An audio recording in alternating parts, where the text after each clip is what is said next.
Well, Stephen Colbert has broken his silence on the recent arrest of his crew and production members who were caught unlawfully entering the Capitol last week.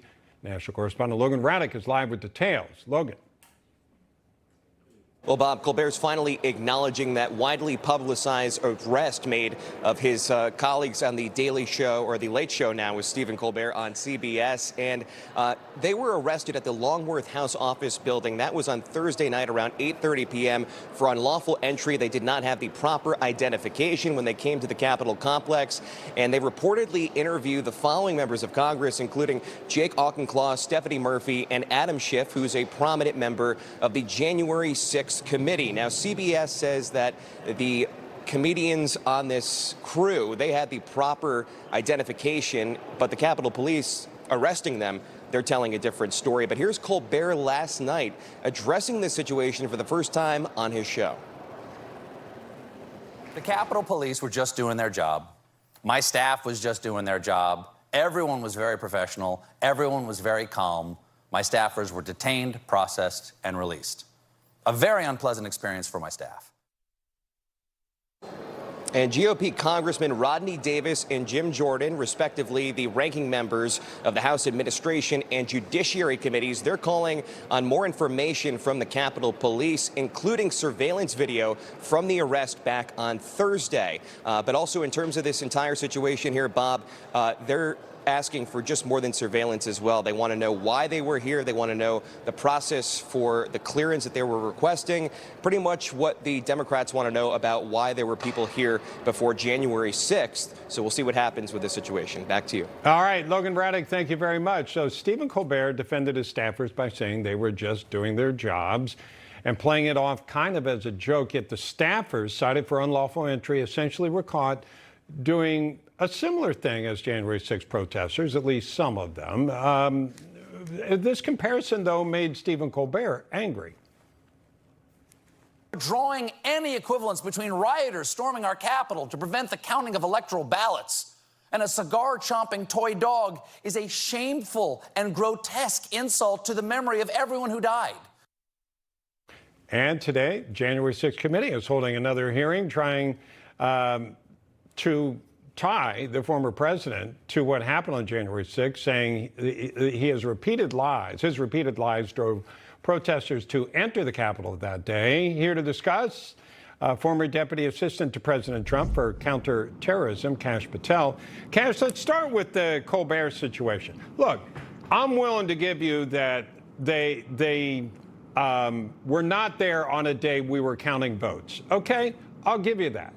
But they did seem to be, that it was really bad timing, and it did sound like it was trespassing, and it did sound like Colbert himself was saying they were doing their job, which makes it sound like, oh, so this is a conspiracy.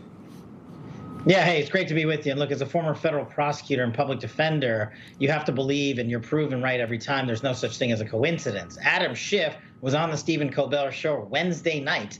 I don't know, New York City or wherever they tape that Looney Tune program.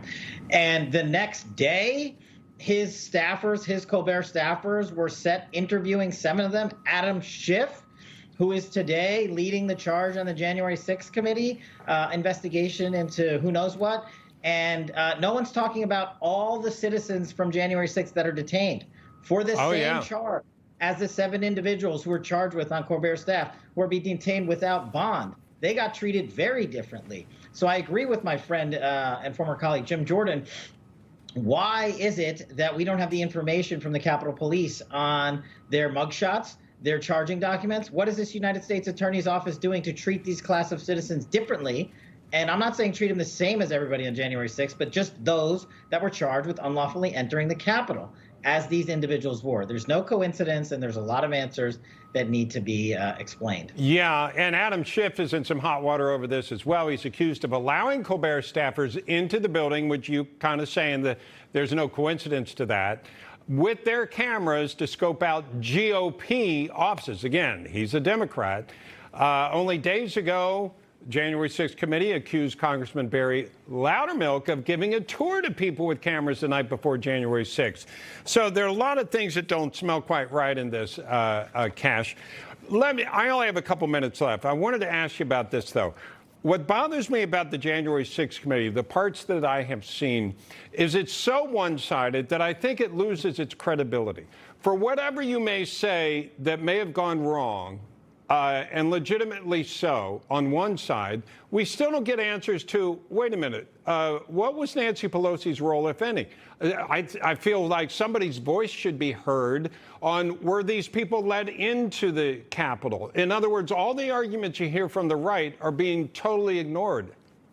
Yeah, the American people are hip to it. This is not how you do congressional oversight. We did congressional oversight when I ran the Russiagate investigation, and that's how you do it when you have questions being fired from both sides of the aisle to cover everyday interest of everyday Americans, and that's not what's happening here. They've chosen to politicize the national security and safety of America and Congress and of our election, and they're doing it with a single view slant, and the American people are hip to that. Look, the Loudermilk example that you brought up is a great way to highlight this. The Capitol Police themselves have come out and said that Loudermilk did no such thing that Adam Schiff and the rest of the staff there accused him of doing. He had he wasn't giving a reconnaissance tour for January 6th. But of course, Adam Schiff and Liz Cheney will say that mercilessly to the fake news media. So there's a double standard there that this committee just can't shake. I've only got like 30 seconds, but it does bother me how these January 6th, the arrest, how these people have been treated.